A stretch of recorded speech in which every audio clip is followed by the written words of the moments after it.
¿Cómo puede un pueblo que perdió 6 millones de almas levantarse de las cenizas y construir un país en menos de 3 años? En 1945, Europa estaba devastada. Los ejércitos nazis habían sido derrotados, pero el precio fue inimaginable.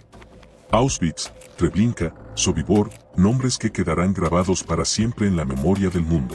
6 millones de judíos fueron asesinados y los que sobrevivieron quedaron sin hogar, sin familia y sin país. La pregunta era inevitable: ¿a dónde irían ahora? Nadie los quería.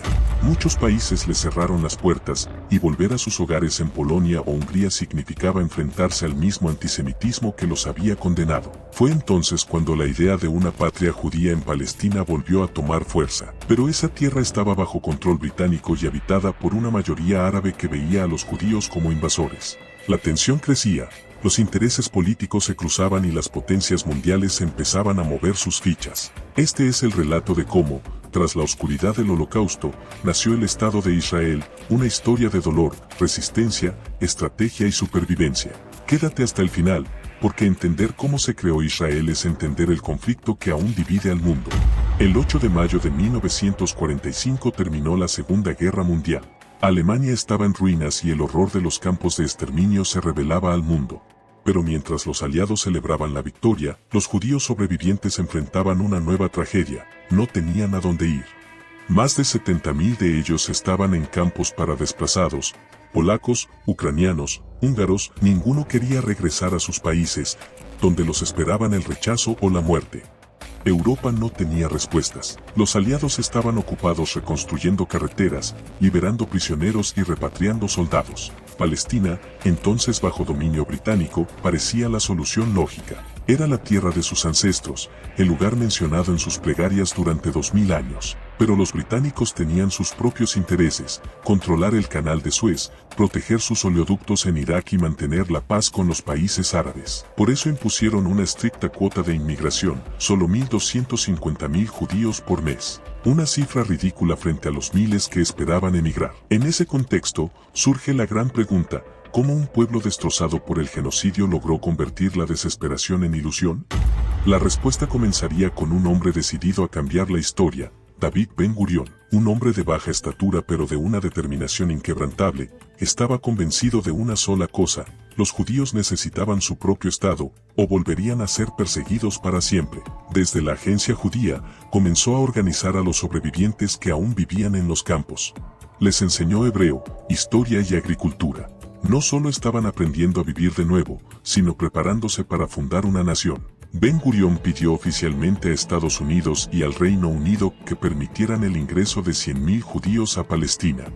El presidente Harry Truman, profundamente afectado por el Holocausto, apoyó la idea. Pero Londres se negó rotundamente porque temían que eso desatara una guerra con los árabes y prefería mantener el control de la región. Mientras tanto, en el otro extremo del mundo, Stalin vio una oportunidad. Si ayudaba a los judíos, podía debilitar a Gran Bretaña y ganar influencia en Medio Oriente. Por eso permitió la salida de miles de judíos desde Europa del Este. En cuestión de meses, más de 250.000 supervivientes se preparaban para embarcar hacia Palestina. Sin embargo, muchos fueron interceptados por la Marina británica y enviados a campos de detención en Chipre. El mundo observaba indignado.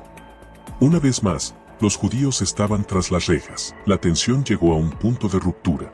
Los judíos en Palestina ya no estaban dispuestos a esperar. Grupos clandestinos como Irgun y Haganá comenzaron a atacar objetivos británicos. La paciencia se había agotado. En julio de 1946, una bomba explotó en el Hotel King David de Jerusalén, sede del mando británico. El atentado dejó más de 90 muertos y mostró al mundo que los sionistas estaban decididos a todo. Gran Bretaña, debilitada y arruinada por la guerra, comprendió que ya no podía sostener su mandato colonial. Las revueltas costaban millones, y su poder se desmoronaba. El propio Bevin lo reconoció ante el Parlamento: el problema de Palestina ha superado nuestra capacidad para resolverlo. En febrero de 1947, Londres llevó oficialmente la cuestión a la recién creada Organización de las Naciones Unidas, ONU.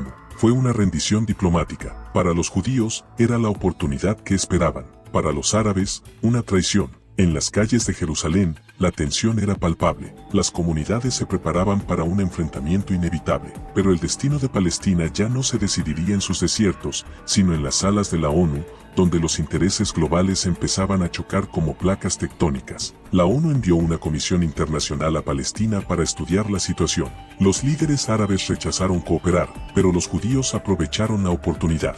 Los recibieron con canciones, bailes y recorridos por los kibutz, mostrando una imagen de progreso y organización. En julio de 1947, un hecho cambió el rumbo de la historia. Un barco llamado Exodus zarpó con 4.500 supervivientes del Holocausto. Los británicos lo interceptaron y devolvieron a sus pasajeros a Alemania. Las imágenes de aquellos judíos llorando en los puertos europeos conmovieron al mundo entero. La opinión pública se volcó a favor del movimiento sionista. En noviembre de 1947, la ONU aprobó el plan de partición de Palestina, 2 estados, uno judío y otro árabe. Jerusalén sería una ciudad internacional. Los judíos aceptaron de inmediato, los árabes lo rechazaron enfurecidos. Desde el Cairo hasta Bagdad, se oyeron gritos de guerra, y en ese ambiente de incertidumbre, el pueblo judío se preparaba para su momento más decisivo. El reloj de la historia marcaba el inicio de una nueva era, pero también el comienzo de un conflicto que nunca terminaría. El 14 de mayo de 1948,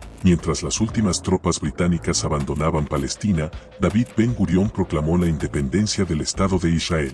Horas después, los ejércitos de Egipto, Siria, Jordania, Irak y Líbano lanzaron una ofensiva conjunta. Era el nacimiento de un país y su primera guerra. Israel apenas tenía armamento, pero contaba con el apoyo secreto de Checoslovaquia, que bajo órdenes de Stalin envió fusiles, aviones y municiones. Fue una ayuda decisiva. Los sobrevivientes del Holocausto, muchos aún con los números tatuados en los brazos, se unieron al ejército. De cada 3 caídos israelíes, uno era un superviviente. Contra todo pronóstico, Israel resistió.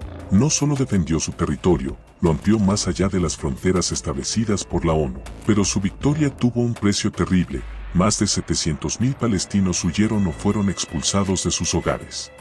Mientras los israelíes celebraban su independencia, comenzaba la tragedia del pueblo palestino, la Nakba, la catástrofe. En ese momento, el mapa de Oriente Medio cambió para siempre. Israel había nacido entre la gloria y la sangre. Tras la guerra, Israel recibió más de 300.000 judíos en su primer año. Eran sobrevivientes de los campos, refugiados de Europa del Este y comunidades expulsadas de los países árabes. Construyeron kibutz, escuelas, caminos y una nueva capital, Jerusalén. Pero no fue fácil. Los recién llegados cargaban con un pasado traumático, mientras los israelíes nativos no siempre comprendían su dolor. Muchos sobrevivientes callaron durante décadas, intentando integrarse y dejar atrás el horror. Con el tiempo, el Holocausto pasó de ser un recuerdo personal a una identidad nacional. Cada año, en el Día del Recuerdo, el país entero se detiene por un minuto. Las sirenas suenan, el tráfico se detiene y todos guardan silencio. Es un ritual de memoria y unidad. Sin embargo, la creación de Israel también marcó el inicio de un conflicto que sigue vivo. El pueblo judío logró su sueño de tener una patria, pero los palestinos perdieron la suya. Así, el nacimiento de Israel no solo fue un acto de redención, sino también el punto de partida de una historia de tensiones, guerras e ilusión. La historia de Israel después del Holocausto es la historia de un renacimiento imposible. Un pueblo sin ejército, sin tierra y sin aliados que, en pocos años, levantó un Estado moderno, poderoso y símbolo de supervivencia. Pero también es la historia de cómo la política, el dolor y la fe se entrelazaron para cambiar el mapa del mundo. Israel nació de la compasión del mundo, sí, pero también del cálculo de las grandes potencias. Y aunque las cicatrices de esa época siguen abiertas, el legado de aquellos que lo fundaron permanece vivo. Hoy, cada ciudad israelí, cada escuela y cada familia es testimonio de que el pueblo judío se negó a desaparecer. Si este video te ayudó a entender la historia detrás del conflicto, suscríbete y mira el siguiente video que aparece en pantalla, porque entender el pasado es el primer paso para construir un futuro diferente.